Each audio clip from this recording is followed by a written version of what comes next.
Hello everyone, welcome to learners club. योभन्दा अर्को सेसनमा चाहिँ हामीले इलेक्ट्रोम्याग्नेटिक इन्डक्सन चाहिँ स्टार्ट गरेको थियौँ।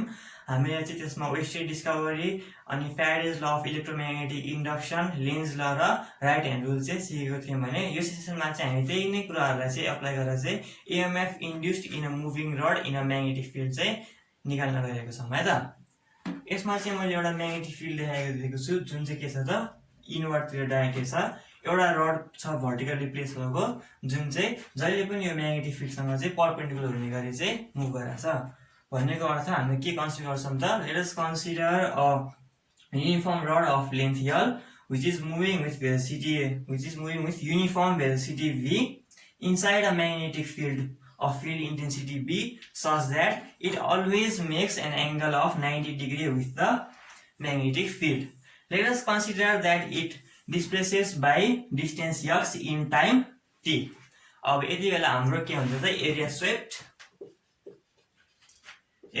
बाइ द कन्डक्टर कति हुन्छ हाम्रो भन्दाखेरि L इन्टु x हुन्छ हैन त। पहिला 0 थियो अनि पछि x मा गयो, लेन्थ यसको युनिफर्मै छ भने चाहिँ एरिया स्वेप्ट कति भयो Lx भयो भनेपछि म्याग्नेटिक फ्लक्स कट कति भयो त टिक फ्लक्स कट बाई कन्डक्टर कति भयो हाम्रो म्याग्नेटिक फ्लक्स भनेको के हो field intensity into area B into A. यो दुईटै के अरे यो जुन एरिया छ नि यो पुरै एरिया चाहिँ के छ त हाम्रो यो म्याग्नेटिक फिल्डसँग चाहिँ परपेन्डिकुलर छ, त्यही भएर चाहिँ सिधै हामीले बीए मात्र लेख्न पायौँ त। भनेको कति भयो हाम्रो BLx। अब हामी के गर्छौँ भने फ्याराडेको सेकेन्ड ल चाहिँ लगाइन्छौँ by using Faraday's second law है त। Faraday's second law of electromagnetic induction, the magnitude of EMF induced in the rod is given by magnitude को मात्र कुरा गर्यो भने के हुन्छ हाम्रो d∅/dt हुन्छ। यो भनेको हाम्रो डिफरेन्शियल फर्ममा भयो। डिफरेन्शियल फर्ममा भएन भने के हुन्छ त E बराबर के हुन्छ हाम्रो ∅2 - ∅1 होल अपन t हैन। 0 बाट ∅ कतिमा पुगेको छ हाम्रो यो ∅2 हो है हामीले निकालेको फाइनल ∅2 भनेको यति कट गरेको छ BLx। इनिशियल 0 छ कतिमा छ टाइम चाहिँ t - 0 मा पुगेको हो नि त। यो डिफरेन्शियल फर्ममा भयो, यो नर्मल फर्ममा भयो। ∅2 0 के अरे ∅1 0 छ, ∅2 कति छ BLx छ अपन t छ ल भनेको BLV आयो। V किन त भने यो कन्डक्टरले चाहिँ यही टाइम t मा चाहिँ x डिस्टेन्स चाहिँ कभर गरेको छ। यो भयो हाम्रो कुन बेला त जुन बेला कन्डक्टर चाहिँ यसरी मुभ गर्छ कि त्यसको यो जुन एरिया स्वाइप गर्छ नि हो त्यो स्वाइप गरेको एरियाले चाहिँ जहिले पनि म्याग्नेटिक फिल्डसँग चाहिँ 90 डिग्रीको एंगल बनाउँछ। अब चाहिँ त्यो के अरे यक्स जब मुभ गर्छ त्यसले चाहिँ त्यसको ट्रेस गरेको एरियाले चाहिँ जहिले पनि म्याग्नेटिक फिल्डसँग 90 डिग्रीको एंगल नबनाइकन अरु नै एंगल बनायो भने कति हुन्छ त त्यसको हेरौँ है त। If conductor makes an angle theta while moving with the magnetic field, अब के हुन्छ त हेरौँ है त। हाम्रो E बराबर के हुन्छ त BLV sin थीटा हुन्छ। यो चाहिँ यतिकै सिधै लेख्न पाइन्छ है, तर म किन हो त्यो चाहिँ एकचोटि देखाउँछु है त। एकचोटि हेरौँ हामीले मैले चाहिँ हैन यो मार्करलाई चाहिँ के भन्दियो भन्दाखेरि म्याग्नेटिक लाइन चाहिँ फोर्स भन्दियो भने यो के गरिरहेछ इन्भर्ट गरिरहेछ हैन। अनि त्यसपछि यो मेरो ग्रीन मार्करलाई चाहिँ मैले के भन्दियो भने उयो रड भन्दियो है त। म्याग्नेटिक फिल्ड यसरी भित्र गइरहेछ, यो रड यसरी प्लेस भएको छ यसरी हो। यसलाई मैले माथिबाट हेर्यो भने कस्तो हुन्छ यस्तो हुन्छ के मैले म्याग्नेटिक फिल्ड भन्छ माथिबाट हेर्यो भने कस्तो हुन्छ यस्तो हुन्छ भन्नुको अर्थ magnetic field of lines of force यसरी गइरहेछ। अनि त्यसपछि मसँग रड छ यतातिर, रड माथिबाट हेर्दा यस्तो देखियो सपोज मैले यसलाई पहिला के गरेको थिएँ भने योसँग परपेन्डिकुलर हुने गरी यसरी परपेन्डिकुलर हुने गरी मुभमेन्ट गराएको थिएँ। अनि त्यसपछि हेरेर पुऱ्याएको थिएँ कट टाइम डिस्टेन्स कति कभर गरेर यस गरेर इन टाइम t मा हैन त हो। यो चाहिँ हाम्रो BLV भनेको चाहिँ यति बेलाको चाहिँ हाम्रो डेरिभेसन हो। अब चाहिँ यो जुन हाम्रो रड छ नि यो चाहिँ जहिले पनि यो फिल्डसँग चाहिँ 90 डिग्री एंगल नबनाइकन सर्टेन एंगल थीटा बनाएर गयो भने चाहिँ के हुँदो रहेछ त हाम्रो VLB sin थीटा हुन्छ। यस्तो किन हुन्छ एकचोटि बुझौँ है त। हामीलाई magnetic flux passing through any area भनेको के थाहा छ त भने cross product of magnetic field intensity र एरिया हो। के अरे एरिया हो। अनि यस्तो हामीले के भन्छौँ भने BA cos थीटा भनेर लेखिन्छौँ हैन। यसलाई फिगरमा देखाउनु खोज्यो भने एउटा एरिया छ मसँग A, त्यसको डिरेक्सन हुन्छ यो परपेन्डिकुलर टु द सर्फेस, अनि त्यो एरियातिर त्यो प्लेसको चाहिँ म्याग्नेटिक फिल्ड इन्टेन्सिटी छ अरे V भेक्टर हो देखाइदिएँ। अनि त्यसपछि यो एरिया भेक्टर र म्याग्नेटिक फिल्ड इन्टेन्सिटी भेक्टरको बिचको डिफरेन्स चाहिँ थीटा छ भने चाहिँ यो आउने भयो हैन। एकचोटि हेरौँ है, यो थीटा हो भने हैन हामीले गर्न खोजेको चाहिँ के हो भने A cos थीटा भनेको कति हो हेरौँ है त। A cos थीटा भनेको चाहिँ यति हो के। A cos थीटा भनेको चाहिँ के रहेछ त भन्दाखेरि हैन यो रहेछ के। यो भनेको के हो भने B भेक्टरसँग परपेन्डिकुलर भएको त्यसको कम्पोनेन्ट रहेछ के। हामीले म्याग्नेटिक फ्लक्स चाहिँ कुनै पनि एरियामा चाहिँ कति पास हुन्छ भनेर हेर्दाखेरि चाहिँ हामीले चाहिँ जुन पनि म्याग्नेटिक फिल्ड छ नि त्योसँग परपेन्डिकुलर हुने एरियाको कम्पोनेन्ट मात्र चाहिँ हामीले लिँदो रहेछौँ हैन त। भनेपछि यसमा हेरौँ है त। यो केसमा के भएको छ भने हाम्रो जुन लेन्थ छ नि यो लेन्थमा त केही पनि चेन्ज भएको छैन। यो लेन्थ त जहिले पनि के हुन्छ भने हाम्रो फिल्डसँग परपेन्डिकुलरै हुन्छ हैन। तर यसमा हेरौँ है, यो जुन यसले डिस्टेन्स कभर गरेको जुन x छ नि त्यो चाहिँ यसरी परपेन्डिकुलर मुभ नभइकन यतातिर x गर्यो भने चाहिँ हैन यसले त यो जुन ब्रेथले त के अरे सरी यो मुभमेन्ट गरेकोलाई ब्रेथ नै भनिदिउँ। यसले त यो म्याग्नेटिक फिल्डसँग त परपेन्डिकुलर डिरेक्सन त हरेक टाइममा मेन्टेन गरेन नि त। यसको अब हामीले के गर्नु पर्यो भने यो म्याग्नेटिक फिल्डको परपेन्डिकुलर डिरेक्सनमा चाहिँ यसको हामीले कम्पोनेन्ट निकाल्नु पर्यो। अर्थात् यदि यसले योसँग थीटा एंगल बनाछ भने हैन यसको ल x डिस्टेन्स ट्राभल गरेर यहाँसम्म गएको थियो भने यति हामीले निकाल्नु पर्यो के। त्यसो के कम्पोनेन्ट निकाल्नु पर्यो त यो म्याग्नेटिक फिल्डसँग परपेन्डिकुलर भएको कम्पोनेन्ट निकाल्नु पर्यो। अब हेरौँ यो थीटा भएपछि के हुन्छ। यो थीटा भएपछि के हुन्छ भने यो हाम्रो 90 माइनस थीटा हुन्छ। किन यो र यो भनेको भर्टिकल अपोजिट एंगल, यो भनेको हाम्रो 90 डिग्री, यो भनेको हाम्रो कति आयो 90 माइनस थीटा आयो। अनि यसको यो कम्पोनेन्ट भनेको कति आयो त हाम्रो x cos 90 माइनस थीटा आयो बराबर x sin थीटा आयो। x sin थीटा आएपछि एरिया बराबर एरिया स्क्वायर कति आयो हाम्रो l x sin थीटा मात्रै आयो। अनि देयरफोर EMF यसरी डिरेक्सन गर्यो भने के आयो हाम्रो BLV sin थीटा आयो। ल भनेको एकचोटि मैले फेरि कुरा गर्दै हाम्रो जुन म्याग्नेटिक फ्लक्स हुन्छ नि त्यो म्याग्नेटिक फ्लक्स भनेको चाहिँ हाम्रो म्याग्नेटिक फिल्ड इन्टेन्सिटी र एरिया भेक्टरको चाहिँ के हो त भन्दाखेरि क्रस प्रडक्ट हो क्या। त्यसको अर्थ के हो भने हामीले जुन एरिया लिन्छौँ नि त्यो एरिया भनेको चाहिँ हाम्रो जुन म्याग्नेटिक फिल्ड इन्टेन्सिटी छ नि हो त्योसँग परपेन्डिकुलर हुने त्यसको कम्पोनेन्ट मात्र लिने हो कि एरियाको सबै एरिया लिने हैन। हामीले जुन हाम्रो म्याग्नेटिक फिल्ड इन्टेन्सिटीसँग परपेन्डिकुलर छ त्यो एरिया मात्र लिने हो। त्यही भएर यदि यो रडले चाहिँ यसरी मुभ गरेर कि यो जहिले पनि म्याग्नेटिक फिल्ड इन्टेन्सिटीसँग चाहिँ 90 डिग्री बनाएन अथवा अरू कुनै एंगल बनायो थीटा बनायो भने चाहिँ के हुँदो रहेछ त हाम्रो डिरेक्सन गर्दाखेरि फाइनली के अरे EMF इन्ड्युस इन रड भनेको BLV sin थीटा हुँदो रहेछ। ल यति नै भयो। नबुझे भए पनि के गर्नु पर्दैन मैले फर्स्टमा लेखेको BLV मात्र गर्ने अनि if it makes angle theta भनेपछि BLV sin थीटा लेख्नै सक्यो। यो चाहिँ जस्ट मैले बुझाएको मात्र है त वास्तवमा कुरा के हो भनेर। ल यो हाम्रो डेरिभेसनको लागि चाहिँ यति नै भयो। अब यही इन्फर्मेसन युज गरेर अनि योभन्दा अगाडिको भिडियोको इन्फर्मेसन युज गरेर चाहिँ केही क्वेसनहरू सल्भ गरौँ है त। हाम्रो फर्स्ट क्वेसन चाहिँ है फ्याराडेको चाहिँ second law of electromagnetic induction use गरेर निकालिएको छ।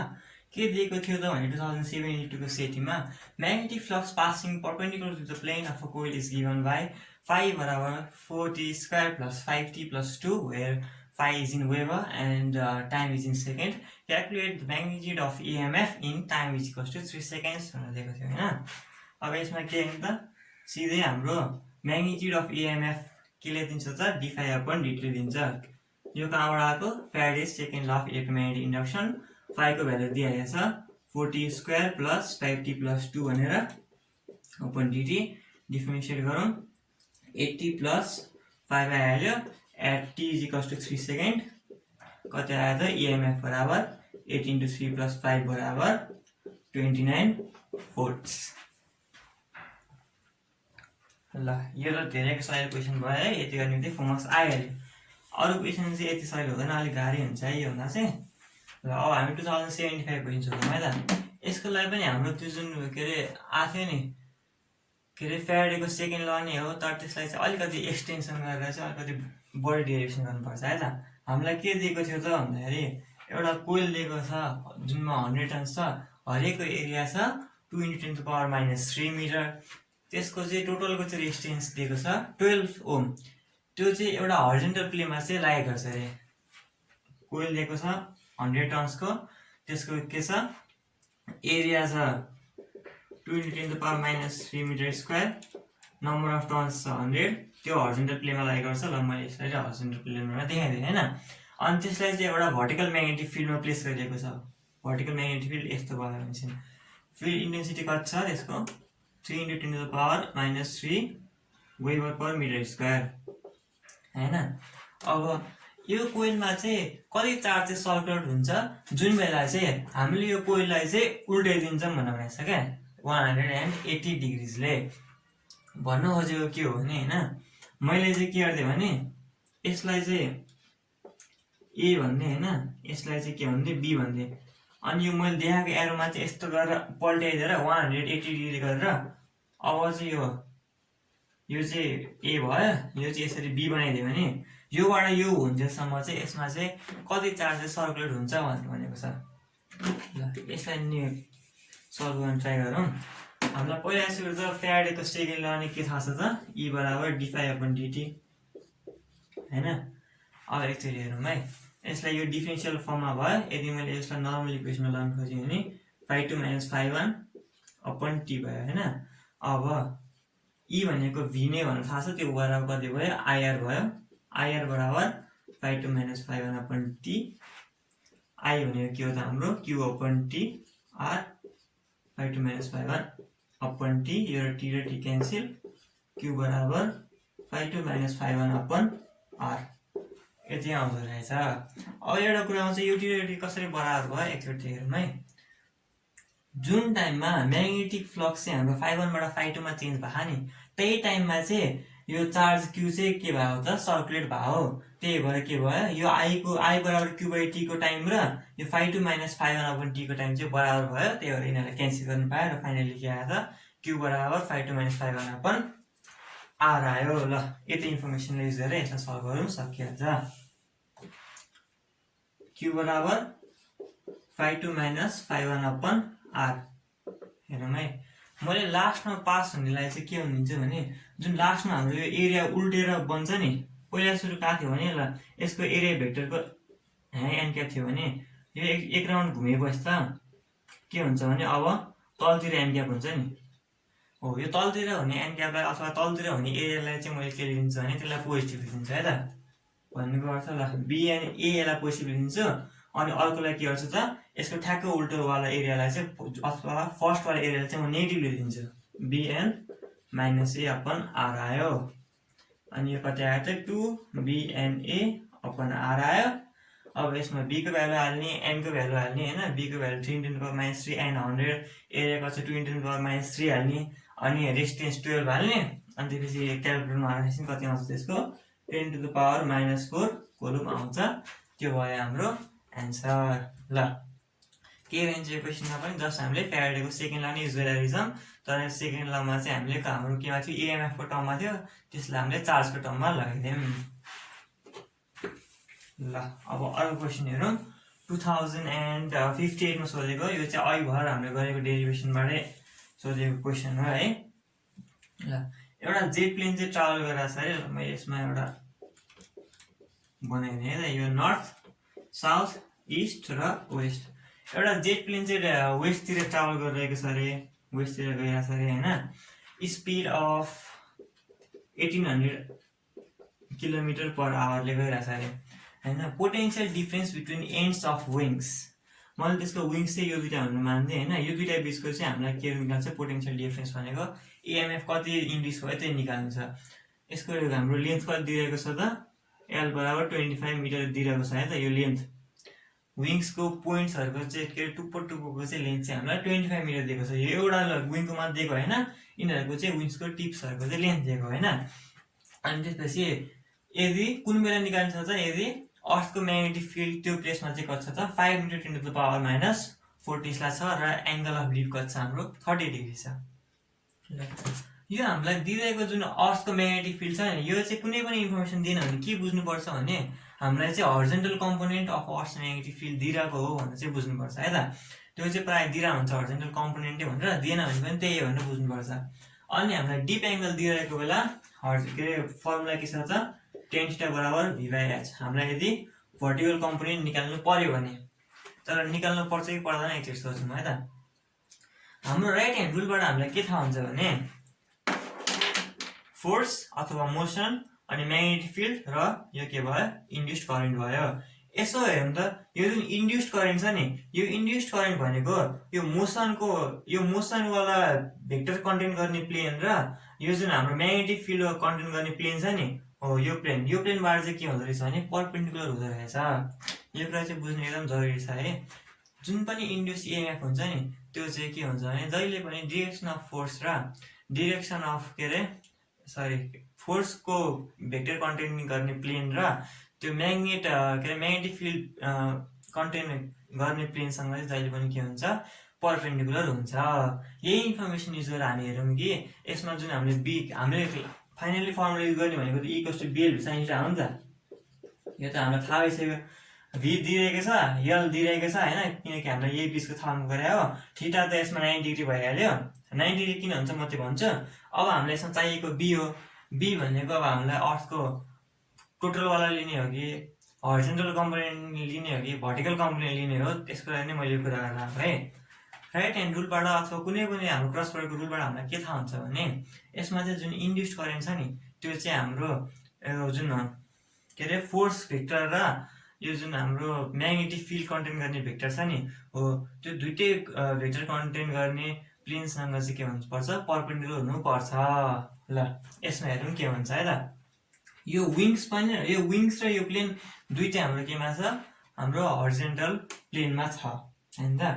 अनि त्यसपछि हरिजन्टल प्लेनमा छ भने हामीले हरिजन्टल कम्पोनेन्ट लिन पाइएन भनेर थाहा भयो के, किनकि हामीले horizontal component of earth magnetic field लियौँ भने त के अरे हरिजन्टल डिरेक्सनमा त हाम्रो इएमएफ इन्ड्युस हुँदै हुँदैन क्या। कहाँ इन्ड्युस हुन्छ त प्लेनको टुप्पोमा। ल यो प्लेन छ भने हामीले यदि यो दुईटा पोइन्टको इएमएफ इन्ड्युस के अरे कति भयो भने निकाल्छ भने चाहिँ बल्ल हरिजन्टल लिने, किनकि हरिजन्टल प्लेनमा हाम्रो मोसन पनि हरिजन्टल प्लेनमै छ हैन, हाम्रो म्याग्नेटिक फिल्ड पनि हरिजन्टल प्लेनमै छ भने के हुन्छ कि त इएमएफ चाहिँ के हुन्छ यो भर्टिकल डिरेक्सनमा चाहिँ इन्ड्युस हुन्छ। तर हामीलाई इएमएफ त हरिजन्टल डिरेक्सनकै उयो प्लेनको दुईटा के त विङको नि दुईटा विङ भयो भने यो विङको टिप्सहरुमा निकाल्नु हो नि त। यो विङ्सहरु पनि केमा छ हाम्रो हरिजन्टल हाम्रो हरिजन्टल प्लेनमै छ भनेपछि हामीले के गर्नु पर्दो रहेछ त भने हामीले जुन म्याग्नेटिक फिल्ड लिन्छ नि अर्थको त्यो चाहिँ केमा लिनु पर्दो रहेछ त हामीले भर्टिकल डिरेक्सनमा लिनु पर्दो रहेछ। अब त्यसको लागि हाम्रो फर्मुला सँगै छ tan θ = v/h। यसबाट v आइहाल्यो यस tan θ। s को भ्यालु हामीलाई दिइरहेको छ कति दिएको छ 5 × 10⁻⁴ मिटर हैन, के अरे 5 × 10⁻⁴ टेस्ला। ल यसमा राख्ने अनि त्यसपछि tan θ भनेको एंगल अफ डिप भएर 30 डिग्री। अनि यो जुन v हो नि यो v भनेको के हो त यो फर्मुलामा b हो, किनकि v भनेको म्याग्नेटिक फिल्डको त नि हामीले यो फर्मुलामा चाहिने b नै के हो भनेर यत्रो लामो कुरा गरे हामीले। यो फर्मुलामा चाहिने b नै भनेको के रहेछ त हाम्रो horizontal vertical components of earth magnetic field रहेछ। अब यो यसमा राख्ने कति आयो त E बराबर यस tan θ भनेको यस भनेको 5 × 10⁻⁴ Tesla into tan 30 into v भनेको हाम्रो कति छ 1800 kps भनेको 1800 इन्टु 1000/3600 मिटर पर सेकेन्ड।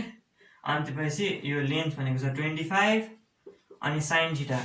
यो θ भनेको के हो भने यो जुन मुभ गरिरहेछ नि हाम्रो प्लेन त्यो प्लेनले हाम्रो म्याग्नेटिक फिल्डसँग कति डिग्री एंगल बनायो त्यही नै यो θ हो है। हामीले यो प्लेन मुभ गर्दाखेरि हाम्रो अहिलेको म्याग्नेटिक फिल्ड कुन लिनुपर्छ भर्टिकल कम्पोनेन्ट लिनुपर्छ। प्लेन के अरे हाम्रो प्लेन उडिरहेछ हरिजन्टल प्लेनमा, प्लेन भन्ने म जेट भन्छु है त, जेट उडिरहेछ हरिजन्टल प्लेनमा। अनि त्यसपछि हामीले के अरे फिल्ड लिएको छौँ भर्टिकलको भनेपछि अभियसली त्यो दुईटा बीचको एंगल त के हुन्छ 90 डिग्री हुन्छ। यसलाई हामीले इग्नोर गर्न पनि पायौँ अथवा sin 90 लेख्न पनि पायौँ। यसलाई क्याल्कुलेटरमा राख्ने जति आउँछ त्यति भयो हाम्रो आन्सर। ल अर्को क्वेसन हेरौँ। 2054 को यो दुईटा क्वेसन चाहिँ अलिकति अरूभन्दा डिफ्रेन्ट भएर मैले गराएको होइन त सिम्पली हाम्रो बिएलबी साइन थीटा मात्र युज गर्ने एउटा हामीले जस्तो डेरिभेसन गऱ्यौँ त्यस्तै क्वेसन सोधिन्छ चाहिँ रडको लेन्थ दिया हुन्छ भेलोसिटी दिया हुन्छ अनि त्यसपछि के दिया हुन्छ त्यहाँको म्याग्नेटिक फिल्ड दिया हुन्छ अनि त्यसपछि त्यसमा कति इन्ड्युस भयो त इएमएफ भनेर सोधिन सक्छ त्यो त सिधै डेरिभेसन कस्तै भइहाल्यो त्यही भएर मैले त्यस्तो नगरेँ है त ल अब 2050 को के हेरौँ हामीलाई एउटा व्हील दिएको छ होइन जसमा चाहिँ के छ मेटल स्पोक्स छ यो भन्नुको चाहिँ के हो भने व्हील भनेको त टायरको जस्तो भनेर थाहा भइसक्यौँ मेटल स्पोक्स भनेको के हो भने जस्तो साइकलमा नि हुन्छ नि यस्तो यस्तो यस्तो हुन्छ नि त होइन साइकलको पारा अब त्यो फलामहरूले के गरे हुन्छ नि हाम्रो केलाई त व्हीललाई र रिमलाई र एक्जललाई चाहिँ कनेक्ट गरेर हुन्छ नि होइन यो के अरे तारहरू भन्नु पनि त्यो फलामहरू हो तिनीहरूलाई नै चाहिँ के भनिन्छ भने मेटल स्पोक्स भनिन्छ क्या यसलाई चाहिँ हामीले के गर्यौँ त भने एउटा चाहिँ म्याग्नेटिक फिल्डमा चाहिँ रोटेट गऱ्यौँ अरे होइन जुन चाहिँ के छ त यो व्हीलको नर्मलसँग चाहिँ के छ विच इज के अरे normal to plane of wheel भनेको मैले यही बोर्डलाई नै मान्थेँ भने अब म्याग्नेटिक फिल्ड चाहिँ के छ योसँग नर्मल छ भन्नुपर्छ कि चाहिँ इनवर्ट होला आउटवर्ड होला मैले इनवर्ट बनाइदिएँ त यसरी म्याग्नेटिक फिल्ड अप्लाई गरेको छ अरे ल यसरी अप्लाई गरेको छ अरे होइन कति अप्लाई गरेको छ त हाम्रो 5 ×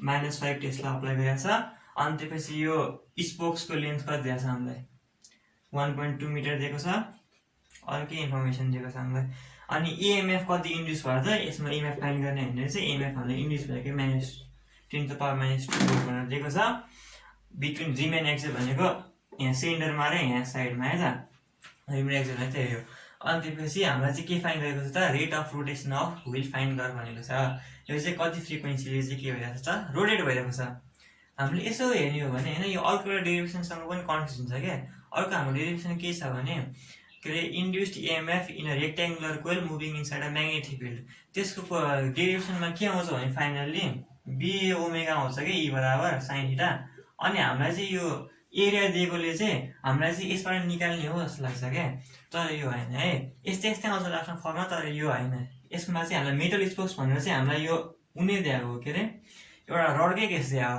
हामीले अहिले पनि जुन डेरिभेसन गरेँ त्यही एउटा गरे हो र त्यही तरिकाले चाहिँ हामीले यसलाई सोच्नुपर्छ ल हाम्रो के छ त फर्मुला ई बराबर बिएलभी साइन थीटा ल थीटा भनेको के बिचको एङ्गल त भन्दाखेरि यसको यो जुन एरिया छ नि जुन एरियामा यसले ट्रेस गर्छ त्यो एरिया र यो म्याग्नेटिक फिल्डको बिचको एङ्गल हो हामीलाई पहिलेबाट के रहेछ भने नर्मल छ भनेर दिएको छ होइन यो म्याग्नेटिक फिल्ड भनेपछि यो थीटा त 90 भएपछि यो साइन थीटा बराबर 1 भइहाल्यो कन्सिडरै गर्नु भएन बी भनेको हामीलाई दिइरहेछ कति भनेर त 5 × 10⁻⁻ अहिलेलाई नलेखौँ ल अहिले दिइरहेछ भनेर स्कोर गरौँ यो लेन्थ भनेको के हो त लेन्थ भनेको हाम्रो लेन्थ अफ रड हो लेन्थ अफ रड भनेको हामीले स्पोक्सको लेन्थ राख्ने हो 1.2 मिटर अनि हामीलाई फाइनली चाहियो भी यसमा चाहिँ अलिकति फरक आउँछ है भी भनेको चाहिँ भेलोसिटी चाहिँ यसमा हामीले भी बराबर हामीलाई के थाहा छ भने ओमेगा आर भन्ने थाहा छ होइन omega is the angular velocity अनि त्यसपछि आर इज द रेडियस भनेको यसमा लेन्थ हुने भयो त्यही भएर मैले एल लेखेँ 2πr/L भनेर थाहा छ हो यो भेलोसिटी कहाँ आउँछ भन्दाखेरि होइन ऊ यो टुप्पोमा हो क्या यदि यति बराबर एल हो नि त होइन अनि हामीलाई ऊ यो पोइन्टको भेलोसिटी निकाल्नु पर्यो भने चाहिँ बल्ल यो ओमेगा एल हो क्या अथवा 2πr/L हो किनकि यो जुन बिचमा भएको यसो कुनै कम्पोनेन्ट हुन्छ नि यो हाम्रो स्पोकको त्यो यहाँ बिचमा भएको त मुभै गर्दैन यहाँ भएको भेलोसिटी अलिक कम होला अलिक बढी हुँदै गएर यहाँ गएर बल्ल ओमेगा एल हुने हो नि त सेन्टरमा त 0 हुन्छ भनेपछि अब हामीले भेलोसिटी चाहिँ के गरिदिन्छ भन्ने कुरा हुन्छ क्या हामीलाई किनकि के थाहा छ भने यो भनेको चाहिँ युनिफर्म हुन्छ नि त यो रड पनि युनिफर्म छ होइन अनि त्यसपछि युनिफर्मली भेलोसिटी बढ्दै गएको छ त्यही भएर चाहिँ हामीले के लिन सक्छौँ भने सिधै सेन्टर अफ मासको चाहिँ भेलोसिटी जति छ त्यो चाहिँ हामी सिधै लिन सक्छौँ अथवा एभरेज होइन सेन्टरको कति छ 0 छ के अरे एन्ड पोइन्टको कति छ ओमेगा एल छ अथवा 2πr/L छ अनि एभरेज भनेको अपन टु दुईटा क्वान्टिटी ल्याएको छ यो मिन लिइदिएको मैले कति आउँदो रहेछ त πr/L आउँदो रहेछ भेलोसिटी होइन त ओमेगा भनेको के भयो ओमेगा भनेको 2πr लेखेर मैले 2πf अनि त्यसपछि के भयो यो पाई एफ एल हाम्रो आयो हैन त भेलोसिटी यो हुँदो रहेछ यदि यस्तो नभइदिएको त हामीले पुरै डिफरेन्सिएट गरेर हैन एभरेज भेलोसिटी गरेर यसरी निकाल्नु पर्थ्यो के गर्छौं त हाम्रो रेडिएसन चाहिँ चेन्ज भएर डिएल जसरी अनि यो पाइले सबैको लागि हैन यदि कन्स्टेन्ट कुनै पनि रेट चाहिँ कन्स्टेन्टली चेन्ज भएन भने चाहिँ हामीले यसरी इन्टिग्रेसन गरेर चाहिँ निकाल्नु पर्छ है त यो तरिकाले निकाल्नु खोज्छौं 0 बाट l सम्म पुगेछ 0 बाट l सम्म भेलोसिटी केले दिन्छ हामीलाई ओमेगा l ले दिन्छ ओमेगा l dl 0 1 ल 0 बाट l सम्म l भइहाल्यो अनि हामीलाई के थाहा छ ओमेगा भनेको चाहिँ यो कन्स्टेन्टली मुभ गरेर राखा भनेपछि यो कन्स्टेन्ट बाहिर निकाल्न मिल्छ यसलाई इन्टिग्रेट गर्दा के आयो l² 2 आयो अनि l भइहाल्यो cancel omega l upon 2 integrate गर्दा पनि के आउँदो रहेछ हाम्रो ओमेगा l अपन 2 नै आउँदो रहेछ ओमेगा भने 2 पाइ एफ भयो पाइ एफ नै आउँछ तर यसरी इन्टिग्रेट गर्नु पर्दैन हैन हामी सिधै के गर्ने एभरेज भनेर सेन्टर अफ मासको निकाल्दिने अनि यो भेलोसिटी एक्चुअली हेरौँ है अनि यसलाई यो फर्मुलामा हाल्दियौं के आयो त हाम्रो E बराबर b l v भनेको ठाउँमा पाइ एफ l आयो अनि त्यसपछि पाइ l² भनेको यसको एरिया हो BAF आउँछ अब E दिइरहेको छ 10 to the power minus 2 B दिइरहेको छ हामीलाई 5 × 10 to the power minus 5 area पाइ r² भइहाल्यो ल पाइ इन्टु l कति छ हाम्रो 1.2 स्क्वायर छ के अरे अनि फ्रिक्वेन्सी चाहिँ सोधेको हो देयरफोर फ्रिक्वेन्सी हाम्रो सर्टन कति आउँछ 44.2 आउँछ के 44.2 हर्ज आउँछ यो क्वेशनमा चाहिँ के कुरा चाहिँ सोच्नु इम्पोर्टेन्ट भयो भने यो हाम्रो घुमिरहेछ भन्दैमा हामीले यसै देख्दाखेरि एरियाको क्वेशन जस्तो लाग्छ हैन भन्नाले अर्को एउटा डेरिभेसन छ के अरे rectangular coil moving inside a magnetic फिल्डको क्वेशन जस्तो लाग्छ के तर त्यसको हैन यो चाहिँ हाम्रो लेन्थ के हो यसमा चाहिँ के हुनु रहेछ फर्मुला पनि लगभग सिमिलर आउँछ नि त्यसको BAF के अरे BA ओमेगा आउँछ यसको के आउँदो रहेछ हाम्रो BAF आउँदो रहेछ हैन यस्तो क्वेशनमा चाहिँ अलि सतर्क हुनुपर्छ है त्यो क्वेशन जस्तो पढ्नुपर्छ अनि हामीले के लिनु भयो भने यसमा भेलोसिटी बराबर चाहिँ हामीले ओमेगा लिने हैन है ओमेगा लेख्नुले चाहिँ हामीले एकदमै मिस्टेक यहाँ पनि हुन्छ यसको भेलोसिटी बराबर ओमेगा लिन्छ हामीले त्यो चाहिँ हुँदैन हामीले चाहिँ के गर्नुपर्छ भने सबै पार्टहरु त्यो रडको चाहिँ सबै पोर्सनलाई चाहिँ कन्सिडर गर्नुपर्छ त्यही कन्सिडर गर्नको लागि चाहिँ के गर्नुपर्छ त हामीले भेलोसिटीलाई चाहिँ एभरेज लिनुपर्छ जुन चाहिँ के आउँदो रहेछ त ओमेगा l अपन 2 आउँदो रहेछ त्यसलाई सब्स्टिट्युट गर्दै आन्सर आइहाल्यो 44.2 हर्ज ल यसरी गर्ने भयो त ल यो सेसनको लागि चाहिँ यति नै है म अर्को सेसनमा चाहिँ के गर्छु त भने EMF induced in a rectangular coil which is rotating inside a uniform magnetic field वाला चाहिँ गराउँछु र त्यससँग रिलेटेड क्वेशन गराउँछु यस सेसनको लागि चाहिँ यति नै thank you very much for watching